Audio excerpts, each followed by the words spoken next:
നമുക്ക് വേദയുടെ വിക്രത്തിന്റെ ഇന്നത്തെ നല്ലൊരു വിശേഷം കേട്ടാലോ.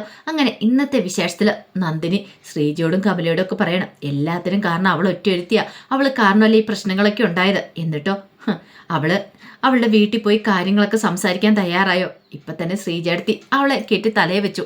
അതിന് ശ്രീജേടത്തിക്കുള്ള കൂലി കിട്ടി. കണ്ടില്ലേ, അവളെ ആരൊക്കെ സ്നേഹിച്ചോ അവർക്കിട്ടല്ല അവൾ നല്ല പണി തന്നെ കൊടുക്കുന്നുണ്ട്. ഇതിങ്ങനെ വിട്ടിട്ട് കാര്യമില്ല, എന്തെങ്കിലും ചെയ്തേ മതിയാവുള്ളൂ.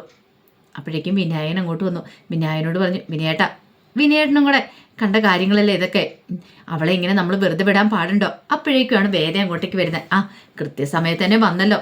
പിന്നീട് നന്ദിനി എന്നിട്ട് പറഞ്ഞു, എടി എനിക്ക് അറിയാൻ മേലാഞ്ഞിട്ട് ചോദിക്കുക, നിനക്കിത് എന്തിൻ്റെ കേടാ. ഈ കുടുംബത്തിലുള്ള എല്ലാവരെയും നീ കണ്ണീര് കുടിപ്പിച്ച് അടങ്ങോളെന്നുണ്ടോ. ആദ്യം ഇതേ അമ്മേനെയായിരുന്നു, ഇപ്പം ആണ്ടേ നന്ദിനി ശ്രീചേട്ടത്തിനെയായി.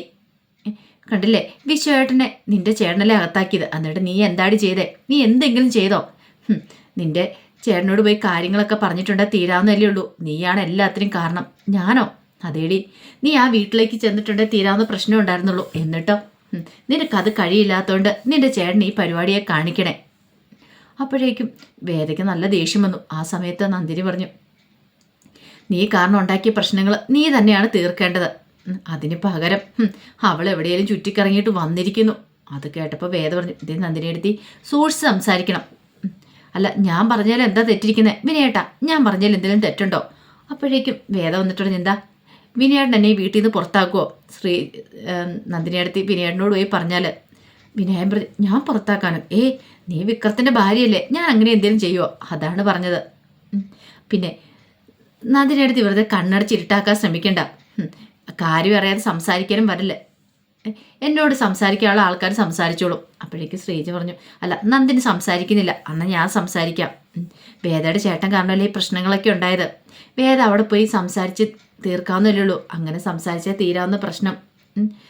അപ്പോഴേക്കും വേദ പറഞ്ഞു, ആര് പറഞ്ഞു ശ്രീചേട്ടത്തിയോട് ഞാൻ പോയില്ല എന്ന്, ഞാൻ പോയി സംസാരിച്ചില്ല എന്ന്. ഞാൻ അവരെയൊക്കെ പോയി കണ്ട് സംസാരിച്ചിട്ടാണ് വരുന്നത്. നന്ദിനിയെടുത്ത് പറയുന്നത് കേട്ട് ശ്രീചേട്ടത്തി അതൊന്നും മനസ്സിലിട്ട് നടക്കണ്ട. ഉറപ്പായിട്ടും ഞാൻ വിശ്വാസനെ പുറത്തിറക്കിയിരിക്കും. ഞാൻ പറഞ്ഞ ശ്രീജടത്ത് ഈ വിശ്വാസമില്ലേ. അപ്പോഴേക്കും ശ്രീജ പറഞ്ഞു, അല്ല അത് പിന്നെ വേദ ധൈര്യമായിട്ടിരിക്കുക. അതൊക്കെ പറഞ്ഞുകൊണ്ട് അങ്ങനെ സമാധാനിപ്പിച്ചു ശ്രീജനെ. ഇതേസമയം വർഷ ടെറസിൽ തുണിയൊക്കെ ഉണങ്ങാനിടുന്ന സമയത്ത് അങ്ങോട്ടേക്ക് ശ്രീകാന്ത് വന്നു. ശ്രീകാന്ത് വന്നിട്ട് പറഞ്ഞു, എങ്ങനെയുണ്ട് എൻ്റെ ഗൂഢാലോചന? കൊള്ളാം, കളിയൊക്കെ സൂപ്പറാണ്. പക്ഷെ വേദ ഇങ്ങോട്ടേക്ക് വരുമെന്ന് തോന്നുന്നുണ്ടോ? അവളെ ഇങ്ങോട്ടേക്ക് വരുത്താൻ നമുക്ക്. അവളെ ആ വീട്ടിൽ നിന്ന് അടിച്ചിറക്കും, ഉറപ്പല്ലേ. വിക്രത്തിന് അവളെ അവിടെ പിടിച്ചെടുത്താൻ പറ്റുന്ന കാര്യമില്ല. എല്ലാവരും അവളെ എതിർക്കും. പിന്നെ അവൾക്ക് ആ വീട് വിട്ടുകൊണ്ട് വരേണ്ട വരും. കാര്യമൊക്കെ ശരി തന്നെയാണ്. പക്ഷേങ്കിൽ വേദയുടെ സ്വഭാവമായതുകൊണ്ട് നമുക്കൊന്നും പറയാൻ പറ്റില്ല ശ്രീയേട്ടാ. കാരണം വേദ ആയതുകൊണ്ട് അവള് ഒരിക്കലും നമ്മുടെ മുന്നിൽ താണു തരാനായിട്ട് സമ്മതിക്കില്ല. അങ്ങനെ അവർ സംസാരിക്കണ സമയത്ത് ദർശൻ അങ്ങോട്ടേ വരുന്നത്. അതെ, എനിക്ക് അങ്ങോട്ടേക്ക് വരാവോ വർഷേച്ചി? അതിനെന്താ? അല്ല, ഭയങ്കര എന്തോ സീരിയസ് ഡിസ്കഷനിലാന്ന് തോന്നല്ലോ. അങ്ങനെയൊന്നുമില്ല, ഞങ്ങൾ ആ വിശ്വത്തെക്കുറിച്ച് സംസാരിച്ചുകൊണ്ടിരിക്കുമായിരുന്നു. അല്ല, എന്തൊക്കെയാ ശ്രീകാന്തേട്ടാ ഈ കേൾക്കണത്? എന്താടാ നിനക്കെന്താ അതങ്ങ് ഇഷ്ടപ്പെട്ടില്ലേ? ഇത് കള്ളത്തരമാണെന്നുള്ള കാര്യം എനിക്കറിയാം. നിങ്ങൾ മനഃപൂർവ്വം ആ വിശ്വത്തിനെ കൊടുക്കിയതാണെന്നും അറിയാം. എടാ, വിശ്വത്തെ കൊടുക്കേണ്ട കാര്യത്തിന് കൊടുക്കാതിരുന്നിട്ട് കാര്യമില്ലല്ലോ. അപ്പോഴേക്കും വർഷ പറഞ്ഞു, ഇതെന്തിനാണെന്നറിയോ? നിനക്കൂടെ വേണ്ടിയിട്ടാ, നിന്റെ ഭാവി സുരക്ഷിതമാക്കാൻ വേണ്ടിയിട്ടാ. എടാ, ഇതിൻ്റെ പേരിൽ വേദ അവിടെ നിന്ന് ഇറക്കി വിടുവാണെങ്കിൽ അത് നിനക്കല്ലേ ഗുണം ചെയ്യുന്നേ. അപ്പോഴേക്കും ദർശൻ പറഞ്ഞു, എൻ്റെ ചേച്ചി, എനിക്ക് ചേച്ചി ഓർത്ത് നാണം തോന്നുന്നു. അപ്പോഴേക്കും വർഷം പറഞ്ഞു, എടാ ഒന്നുമല്ലേലും നിനക്ക് സന്തോഷമുള്ളൊരു കാര്യമല്ലേടാ അത്. വേദ നിന്റെ ജീവിതത്തിലേക്ക് വരുന്നേ. അനാവശ്യം പറഞ്ഞുണ്ടല്ലോ, വേദ ഇപ്പം വിക്രത്തിൻ്റെ ഭാര്യയാണ്. അതെന്താ നിങ്ങൾ മനസ്സിലാക്കാത്തേ? ശ്രീകാന്ത് പറഞ്ഞു, ഭാര്യയാണ് പോലും. അതിനെക്കുറിച്ചൊന്നും പറയാതിരിക്കുന്നത് നല്ലത്. അല്ല, എൻ്റെ ജഡ്ജി സാറല്ലേ, അച്ഛനെ ഇവിടെ സ്ഥലത്തില്ല. അച്ഛനൊരു യാത്ര പോയിരിക്കുക, കുറച്ച് ദിവസം കഴിഞ്ഞിട്ടേ വരത്തുള്ളൂ. ഓ അങ്ങനെയാണല്ലേ. ഞാൻ ജഡ്ജി സാറിനെ ഒന്ന് കാണാമെന്ന് കരുതി വന്നാ. എന്തായാലും കൂട്ടത്തിൽ നിങ്ങളെയും കൂടെ ഒന്ന് കണ്ടിട്ട് പോകാമെന്നും കൂടെ കരുതി വന്നാ. എന്തായാലും നിങ്ങൾ ഈ കാണിച്ച പരിപാടി ഉണ്ടല്ലോ, അത് ചീപ്പ് പരിപാടിയായിപ്പോയി. അങ്ങനെ ഒരിക്കലും കാണിക്കാൻ പാടില്ലായിരുന്നു. ഓ, ഇപ്പം കുറ്റം മുഴുവൻ ഞങ്ങൾക്കല്ലേ. എടാ, നിനക്ക് വേണ്ടിയിട്ടാണ് ഞങ്ങൾ ഇങ്ങനെയൊക്കെ ചെയ്യുന്നത്. അപ്പോഴേക്കും വർഷം പറഞ്ഞു, ഇതേ ശ്രീയേട്ടാ, നാണം തോന്നുന്നു ഇവനെനിക്ക് എൻ്റെ അനുജനാന്ന് പറയാനായിട്ട്. ഒരച്ഛൻ്റെ വയറ്റിൽ നിന്ന് പറഞ്ഞവരല്ലേടാ നമ്മൾ, അതിൻ്റെ ഗുണമെങ്കിലും കാണിക്കണ്ടേ. അപ്പോഴേക്കും ദർശന് ദേഷ്യം വന്നു. ദർശൻ പറഞ്ഞു, എനിക്കും അതാ മനസ്സിലാകത്തെ.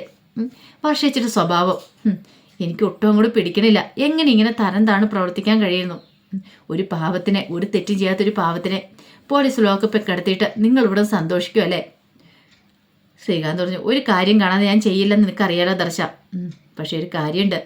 ഇനിയിപ്പം ആ ലോക്കപ്പിൽ കിടക്കുന്ന വിശ്വത്തിന് വേണ്ടിയിട്ട് ഞാൻ വേണേൽ കോടതി ഹാജരാകാൻ തയ്യാറായിട്ടായിരിക്കുന്നത്. വർഷ പറഞ്ഞു, നീ അതിലപ്പുറം ചെയ്യുക വേദയ്ക്ക് വേണ്ടിയിട്ടെന്ന് ഞങ്ങൾക്ക് നന്നായിട്ടറിയാം. നിനക്ക് ഇത്രയായിട്ട് നാണമില്ലേടാ? നീ ഇത്രയായിട്ട് പഠിച്ചിട്ടില്ലേ എന്ന് ചോദിച്ചു. ദർശൻ പറഞ്ഞു, ഇത് കൂടുതൽ നിങ്ങളോട് എനിക്ക് പറയാൻ താല്പര്യമില്ല. നിങ്ങളീ കാണിക്കുന്ന ചീപ്പ് പരിപാടി ഉണ്ടല്ലോ, അതിനൊന്നും അധികം ആയുസ് ഉണ്ടാവത്തില്ല. അതും പറഞ്ഞിട്ട് അവരെ വെല്ലുവിളിക്കുന്ന പോലെ പറഞ്ഞിട്ട് ദർശൻ പുറത്തേക്ക് ഇറങ്ങിപ്പോയത്. അങ്ങനെ ദർശന കാർ കൊടുത്തങ്ങോട്ട് ഗേറ്റ് കിടക്കാൻ തുടങ്ങുമ്പോഴത്തേനും വിക്രത്തിൻ്റെ ബൈക്ക് അങ്ങോട്ട് വന്നേ. വിക്രത്തോട് ദർശൻ പറഞ്ഞു, ഓ അപ്പം ഇവിടെ എല്ലാവരും കണ്ട് സംസാരിക്കാൻ വേണ്ടി വന്നായിരിക്കും അല്ലേ? വിക്രം പറഞ്ഞു, സംസാരിക്കുക മാത്രമല്ല ചിലത് പ്രവർത്തിക്കാനും കൂടെ വന്നാ. അപ്പോഴേക്കും ദർശൻ പറഞ്ഞു, അങ്ങനെയാണെങ്കിൽ വിക്രം, നിന്റെ ചേട്ടനെ ഇറക്കാനായിട്ട് അത് വലിയ ബുദ്ധിമുട്ടായിരിക്കും, തടസ്സമായി തീരും. നിന്റെ ചേട്ടനെ ഇറക്കാനായിട്ട് എന്തെങ്കിലും പഴുതുണ്ടെങ്കിൽ ആ പഴുത് അടയ്ക്കാനോ ഇത് ഉപകരിക്കുകയുള്ളൂ. അപ്പോഴേക്കും വിക്രം പറഞ്ഞു, ഇത് പക്ഷേ ഞാൻ വെറുതെ വിടണമെന്നാണ് ദർശൻ പറയുന്നത്. ഒരിക്കലും വെറുതെ വിടില്ല. അതും പറഞ്ഞിട്ട് വിക്രം അങ്ങോട്ടേക്ക് കീറിപ്പോവാണ്. അങ്ങനെ ചെന്ന് കഥവും തള്ളി തുറന്ന് അകത്തേക്ക് ഇട്ട് ജഡ്ജി സാറേന്ന് വിളിക്കുകയാണ്. ഇവിടെ ആരുമില്ലേ എന്നൊക്കെ കിടന്ന് അലറുമ്പത്തേനും ശ്രീകാന്ത് ഇറങ്ങി വന്നു. നിന്നെ ഞാൻ കാത്തിരിക്കുമായിരുന്നടാ, നീ വരുമെന്ന് എനിക്കറിയായിരുന്നു. അല്ല, നിനക്കൊന്നും കിട്ടിയതൊന്നും പോരേടാന്ന് ചോദിക്കണം. അപ്പോഴേക്കും ശ്രീകാന്ത് പറഞ്ഞു, നീ എന്താടാ വിചാരിച്ചോണ്ടിരിക്കണേ? ഒരു കള്ളക്കേസ് വെച്ച് എൻ്റെ ചേട്ടനെ അങ്ങോട്ട് കുടുക്കിയിട്ടുണ്ടെങ്കിൽ നിനക്ക് സുഖമായിട്ട് ഇരിക്കാമെന്നോ? ഒരിക്കലും ഇല്ലടാ, നിന്നൊന്നും ഞാൻ വെറുതെ വിടാൻ പോകുന്നില്ല. എടാ, തെരുവ് നായ കുരയ്ക്കുന്ന പോലെ നീ ഇവിടെ വന്ന് കുരച്ചുകൊണ്ടൊന്നും കാര്യമില്ലടാ. നിന്റെ ചേട്ടനെ നിനക്ക് ഊരിക്കൊണ്ടു പോകാൻ പറ്റില്ല. നല്ല പൂട്ടിയിരിക്കുന്നേ. നീ എന്താ വിചാരിച്ചോണ്ടിരിക്കുന്നേ? അപ്പോഴേക്കും ശ്രീകാന്ത് പറഞ്ഞു, എനിക്കറിയാം നീ എൻ്റെ വേദയെ ഇത്രയും കാലം അവിടെ പിടിച്ചു വെച്ചു. പക്ഷെ ഇനി അത് നടക്കില്ലടാ. വിക്രത്തിന് ദേഷ്യം വന്നു. ആര് പിടിച്ചു വെച്ചെന്ന്? ഞാനാ. നല്ല കഥയായി. പിന്നെ നിന്റെ പെങ്ങളെ ഞാൻ അവിടെ പിടിച്ചു വെച്ചിട്ടൊന്നുമില്ല. അവൾക്ക് വേണം ഇങ്ങോട്ടേക്ക് വരാവുന്നുള്ളൂ. പക്ഷെ അതിൻ്റെ പേരിൽ എൻ്റെ വിശ്വേട്ടനെ എന്തെങ്കിലും ചെയ്യാനും ആഗ്രഹിച്ചാണ്ടല്ലോ, ഒരിക്കലും ഞാൻ വെറുതെ വിടാൻ പോകുന്നില്ല. ഇതിനെതിരെ ഞാൻ ശക്തമായിട്ട് പ്രതികരിക്കും. നിന്നെ കൊണ്ട് ചെയ്യാൻ പറ്റുന്നത് ചെയ്യടാന്ന് പറയാണ്. അപ്പോഴേക്കും വിക്രത്തിന് ദേഷ്യം വന്നു. വിക്രം പിടിച്ചൊരു തള്ളി. അപ്പോഴേക്കും ശ്രീകാന്ത് താഴെ വീണു. ശ്രീകാന്ത് എന്നിട്ട് അവിടെ എഴുന്നേറ്റ് വന്നിട്ട് പറഞ്ഞു, എടാ, നീ ഗുണ്ടായുസം കാണിക്കാൻ വന്നായിരിക്കില്ലേ? ഗുണ്ടായുസമൊക്കെ നിന്റെ മനസ്സിലിരിക്കുള്ളൂ. ഈ ശ്രീകാന്തിൻ്റെ അടുത്ത് അതൊന്നും വില പോവില്ല. അല്ലെങ്കിലും നിന്റെ വീട്ടുകാരെന്താടാ? നീ ഒരു ഗുണ്ട, നിന്റെ ചേട്ടനൊരു പെരുങ്കള്ളൻ, മോഷ്ടാവ്, പിന്നെ നിന്റെ അച്ഛനാരാ? എന്താ നിന്റെ അച്ഛൻ ഇതിനകത്ത് എന്താ റോളെന്ന് ചോദിച്ചു. സഹിക്കാൻ പറ്റുന്നതിൽ അപ്പുറമാണെന്ന് വിക്രത്തിന്. വിക്രം എന്ത് ചെയ്തു? അവനെ പിടിച്ചൊരു തള്ളം കൂടി തള്ളി. എന്നിട്ട് കഴുത്തിനും കൂടെ കുത്തിപ്പിടിച്ചു. നീ എന്താടാ പറഞ്ഞേ? എൻ്റെ അച്ഛനാ പറയുന്നു. അപ്പോഴേക്കും അകത്തുനിന്ന് ദീപ്തിയും വർഷയും സാവിത്രിയമ്മ പത്മേലെ ഓടി ഇറങ്ങി വന്നു. വർഷം വന്നിട്ട് എന്തായി കാണിക്കുന്നത്? വിടറാന്ന് പറഞ്ഞിട്ട് കൈ അങ്ങോട്ട് മാറ്റുവാണ്. അപ്പോഴേക്കും ശ്രീകാന്ത് പറഞ്ഞു, ഇവനെ ഇതേ കഴുത്തിന് പിടിക്കുമല്ലേ വേണ്ടേ, ഞെക്കി കൊല്ലു വേണ്ടേ? വർഷ ചോദിച്ചു, നീ എന്ത് പരിപാടി വിക്രം കാണിക്കണേ? പത്മ വന്നിട്ട് ചോദിച്ചു, എന്താടാ മോനെ നീ എന്തായി കാണിക്കണേ? എന്താ ഇങ്ങനെയൊക്കെ? അപ്പോഴേക്കും ശ്രീകാന്ത് പറഞ്ഞു, അറിയത്തില്ല നിങ്ങൾക്കില്ലേ? അപ്പം നിങ്ങൾ കാര്യമൊന്നും അറിഞ്ഞിട്ടില്ലായിരുന്നല്ലോ. അതെ, പ്രിയപ്പെട്ട മരുമകൻ ചെയ്ത കാര്യം എന്താണെന്ന് നിങ്ങൾ അറിഞ്ഞില്ല. എന്നാൽ ഞാൻ പറയാം. 10 ലക്ഷം രൂപയാണ് കമ്പനിയിൽ നിന്ന് അടിച്ചു മാറ്റിയിരിക്കുന്നത്. 10 ലക്ഷം രൂപയോ? അപ്പോഴേക്കും വിക്രം പറഞ്ഞു, വെറുതെ അനാവശ്യം പറയരുത്. എൻ്റെ ചേട്ടൻ അങ്ങനെയും ചെയ്തിട്ടില്ല. എൻ്റെ ചേട്ടനെ മനഃപൂർവ്വം നിങ്ങൾ കുരുക്കുവേതേ. കുരുക്കാനോ? ഞാനാ? എടാ, എൻ്റെ കമ്പനിയാണെന്ന് അറിഞ്ഞിട്ടല്ലേ നിൻ്റെ ചേട്ടൻ അവിടെ ഒന്നും ജോയിൻ ചെയ്തേ. അത് ആ കമ്പനിയിൽ നിന്ന് പണം അടിച്ചു മാറ്റാൻ വേണ്ടി മാത്രമായിരുന്നടാ. അത് സത്യങ്ങളൊക്കെ ഞങ്ങൾ തിരിച്ചറിഞ്ഞെന്ന് അറിഞ്ഞു കഴിഞ്ഞപ്പോൾ അയാളുടെ നാടകം കളി വിക്രത്തിന് സഹിക്കാൻ പറ്റുന്നതിൽ അപ്പുറമായിരുന്നു. വിക്രം പറഞ്ഞു, ഇനി നീ ആ നാവം കൊണ്ട് അങ്ങനെ പറഞ്ഞാൽ നിൻ്റെ നാവ് ഞാൻ പിഴുതെടുക്കും. അപ്പോഴേക്കും ദീപ്തി പറഞ്ഞു, നിങ്ങൾ എൻ്റെ ഏട്ടനോട് വന്ന് ഇങ്ങനെ പറഞ്ഞിട്ട് കാര്യമില്ല. നിങ്ങൾ ചെന്ന് നിങ്ങളുടെ ചേട്ടനോട് ചോദിക്കുക ആ 10 ലക്ഷം രൂപയുടെ കാര്യങ്ങളൊക്കെ. അതിന് ഇവിടെ വന്നിട്ടാണോ കിടന്ന് വഴക്കുണ്ടാക്കുന്നത്? അപ്പോഴേക്കും സാവിത്രിയമ്മ വെച്ചു, എന്താടാ വിക്രം? എന്താ മോനെ? എന്താ? അതേ അമ്മേ, ഒരു തെറ്റും ചെയ്തിട്ടില്ല എൻ്റെ ഏട്ടന്. പക്ഷേ എങ്കിൽ ഈ ശ്രീകാന്താണ് എല്ലാത്തിനും കാരണം. എൻ്റെ ചേട്ടനെ കള്ളക്കേസ് കുടുക്കിയിരിക്കുക. പിന്നെ കള്ളക്കേസിൽ നിങ്ങളൊക്കെ വലിയ പുണ്യവതികളും ആണല്ലോ. എടാ, നാണമുള്ളവനാണെങ്കിൽ നീ ഇങ്ങോട്ടേക്ക് വരില്ലായിരുന്നു. നിൻ്റെ ചേട്ടനെ ഇറക്കാൻ നോക്കുമായിരുന്നു. 10 ലക്ഷം രൂപ തിരികെ തരാൻ നോക്കടാ. എന്നിട്ട് നീ വീരവാദം അടിക്കുക. പിന്നെ നീ കോടതി തെളിയിക്കാൻ പറ്റുമെങ്കിൽ തെളിയിക്കുക. ഞാൻ കള്ളത്തരവ് കാണിച്ചെന്നുള്ള കാര്യം. അപ്പോഴേക്കും വിക്രം പറഞ്ഞ്, തെളിയിക്കൂടാ, ഞാൻ തെളിയിക്കും. ഞാൻ കോടതിയിൽ തെളിയിക്കും എൻ്റെ വിശ്വന് ഒരു തെറ്റും ചെയ്തിട്ടില്ലെന്ന്. തെറ്റ് ചെയ്ത് ആരാന്നുള്ള കാര്യം തെളിവ് സഹിതം ഞാൻ കള്ളനെ പൊക്കും. പക്ഷേ അതിനുശേഷം ഞാൻ ഇങ്ങോട്ടേക്കൊരു വരവ് വരും. ആ വരവ് നീ താങ്ങില്ല, നിന്നെ കൊന്നു കളയും. അതും പറഞ്ഞിട്ട് വിക്രം അവരെ നോക്കിയിട്ട് അങ്ങോട്ടേക്ക് ഇറങ്ങിപ്പോയി. അപ്പോഴേക്ക് ശ്രീകാന്ത് സാവിത്രിയമ്മയോടൊക്കെ പറഞ്ഞു, ഇപ്പം സമാധാനമായല്ലോ, തലയിൽ കയറ്റി വെച്ചിരിക്കുമായിരുന്നല്ലോ മരുമോൻ എന്ത് തെറ്റ് ചെയ്താലും ഒരു കുഴപ്പമില്ലെന്ന് പറഞ്ഞിട്ട്. ഇപ്പം കണ്ടില്ലേ, അവൻ അവസരം കിട്ടി കഴിഞ്ഞപ്പോഴത്തേനും അവൻ തലയിൽ കയറി നിരങ്ങില്ലേ എന്നൊക്കെ പറയാണ്. ആ സമയത്ത് വേദ ദർശനെ കാണാനായിട്ട് വക്കീൽ ഓഫീസിലേക്ക് വന്നു. ദർശനം ചോദിച്ചു, എന്തിനാ വേദ പെർമിഷനൊക്കെ ചോദിക്കാൻ തന്നെ ഇങ്ങോട്ട് കയറി പോരാൻ മേലായിരുന്നോ? അതല്ലല്ലോ എൻ്റെ മര്യാദ ദർശൻ. ചോദിച്ചിട്ടും പറഞ്ഞിട്ടും ഒക്കെ ഉണ്ട് വേണ്ടേ വരാൻ. അല്ല വേദ പ്രാക്ടീസിന് പോകുമെന്ന് അറിയാനും കഴിഞ്ഞല്ലോ. അതെ, ഞാൻ പ്രാക്ടീസിന് പോകാൻ ഒരുങ്ങിയിരിക്കുക. ഇനിയിപ്പം ജോയിൻ ചെയ്തോളാം സാറ് പറഞ്ഞിട്ടുണ്ട്. സാറ് ഡൽഹിക്ക് പോയിരിക്കുക. അത് കൊള്ളാം, നന്നായിട്ട് പ്രാക്ടീസ് ചെയ്യുക, നല്ലൊരു വക്കീലാവട്ടെ എന്നൊക്കെ ആശംസിക്കുകയാണ് ദർശൻ വക്കീൽ.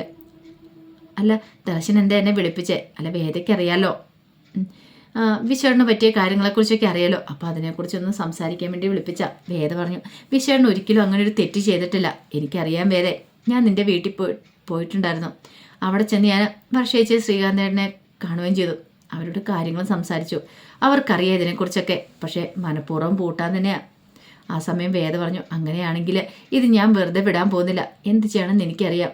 വേദ അത്ര എളുപ്പമായിട്ടുള്ള കാര്യമല്ല ഇത്, എനിക്കറിയാം. ഉറപ്പായിട്ട് ഞാൻ ഇതിനെതിരെ പ്രതികരിക്കും. അപ്പോഴേക്കും ദർശൻ പറഞ്ഞ്, ഞാൻ പോയി വെല്ലുവിളിച്ചിട്ടാണ് വന്നേ.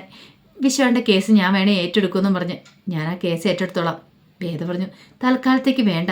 അതെന്താ? ഈ കേസ് ഏറ്റെടുക്കുന്നത് ഞാനായിരിക്കും. വേദ ശങ്കരനാരായണൻ. വേദയോ? അതെ, ഞാനായിരിക്കും വിശ്വന് വേണ്ടി വാദിക്കാൻ പോകുന്നത്. അത് കേട്ടപ്പോൾ ദർശന് സന്തോഷമായി. അങ്ങനെ ഇത്തിരി സമയം കൂടെ സംസാരിച്ചിട്ട് വേദ വീട്ടിലേക്ക് തിരികെ പോയിരുന്നേ. ആ സമയത്ത് വല്ലാതെ ടെൻഷൻ അടിച്ചിരിക്കുകയാണ് ശ്രീജ. അപ്പോഴേക്കും വിക്രം അങ്ങോട്ടേക്ക് വന്നു. വിക്രം വന്നപ്പോൾ ശ്രീജ ചോദിച്ചു, എന്തായി വിക്രം, എൻ്റെ വിശ്വനെ പുറത്തിറക്കാൻ പറ്റുമോ? ശ്രീജ അടുത്ത് സമാധാനമായിട്ടിരിക്കുക, ഇറക്കാൻ പറ്റുമോ? എന്നാലും ആ വീട്ടുകാരെ ഒന്ന് പോയി കാണുമായിരുന്നെങ്കിൽ. ഞാൻ പോയി കണ്ടു. ആ ശ്രീകാന്തിട്ട് നാളെ പൂശുകയും ചെയ്തു. ഇത് കേട്ടോണ്ട് മാഷം കൊണ്ടുവരുന്നേ. നിർത്തടാ നിന്റെ പ്രസംഗം. അവൻ അടിച്ചു പോലും. എടാ, നിനക്ക് ഈ അടിയും തൊഴിയല്ല, നിനക്ക് വേറെന്തേലും അറിയാവോ? ആകെ അവൻ അറിയാവുന്നൊരു പണി ഇതാണ്, അടിയും തൊഴിയും മാത്രം. അല്ലാതെ നിനക്ക് വിശ്വത്തെ പുറത്തിറക്കാൻ പറ്റുമോ? ഇല്ലല്ലോ. പിന്നെ നീ വലിയ വീരവാദമൊന്നും മുഴക്കണ്ട. അപ്പോഴേക്കും വിക്രം പറഞ്ഞു, പിന്നെ എൻ്റെ ചേട്ടനെ അവനെ മനഃപൂർവ്വം പ്രതിയാക്കിയതാ. ഓ, അതിപ്പോഴാണ് നിനക്ക് മനസ്സിലാകുന്നേ. വിശ്വ ഒരു തെറ്റും ചെയ്തിരുന്ന കാര്യം ഞങ്ങൾക്ക് നേരത്തെ മനസ്സിലായതാ. അതീ പറയുന്ന ശ്രീകാന്തിൻ്റെ നാവെന്ന് വേണ്ട കേൾക്കാനായിട്ട്. അതുപോലും മനസ്സിലാക്കാനുള്ള സാമാന്യ ബുദ്ധിയും ബോധം നിനക്കില്ലാതെ പോയല്ലോടാ. വിക്രം പറഞ്ഞു, അച്ഛാ എനിക്ക് ഇറക്കാനറിയാം, പിന്നെ ഇറക്കും. എടാ, നിനക്ക് ഈ അടിക്കാതെ ഇടിക്കാൻ നിനക്ക് വേറെ വലിയ പിടിവാണ്ടെന്നല്ല പറഞ്ഞേ ആ ശ്രീനിവാസന്. എവിടെ നിന്റെ രക്ഷകന്? നിന്റെ രക്ഷകൻ നിന്നെ രക്ഷിക്കാനായിട്ട് വന്നില്ലേ? ഇനിയിപ്പോൾ ആരും രക്ഷിക്കാൻ വരണ്ട. ഈ വീടും പറമ്പും വിറ്റിട്ടാണ് ശരി, 10 ലക്ഷം രൂപ ഉണ്ടാക്കി ഞാൻ കൊടുത്തോളാം. വിക്രം പറഞ്ഞു, 10 ലക്ഷം ഉണ്ടാക്കി കൊടുക്കാനാ? അതെ, വെറുതെ ഇനി അച്ഛൻ അതിൻ്റെ പിന്നാലെ നടക്കണ്ട. 10 ലക്ഷം ഉണ്ടാക്കി കൊടുത്ത് കേസ് ഒതുക്കാനായിരുന്നു എനിക്കറിയായിരുന്നു, ഞാനത് ചെയ്തേനോ. പക്ഷേ ഇതല്ല, അവർക്ക് വേണ്ടത് പണമല്ല, അവർക്ക് കോടതിയും കേസുമാണ് വേണ്ടത്. അതിനെന്താ ചെയ്യേണ്ടതെന്ന് എനിക്കറിയാം എന്ന് വിക്രം പറയാണ്. അപ്പോൾ അതിൻ്റെ വിശേഷങ്ങളൊക്കെയാണ് കാണുന്നത്. ഇതിൻ്റെ ബാക്കി വിശേഷങ്ങളുമായിട്ട് വൈകുന്നേരത്തെ പ്രമോയി വരാട്ടോ. ഒരിക്കൽ കൂടി എല്ലാവർക്കും ശുഭദിനം നേർന്നുകൊണ്ട് നിർത്തുന്നു. നന്ദി.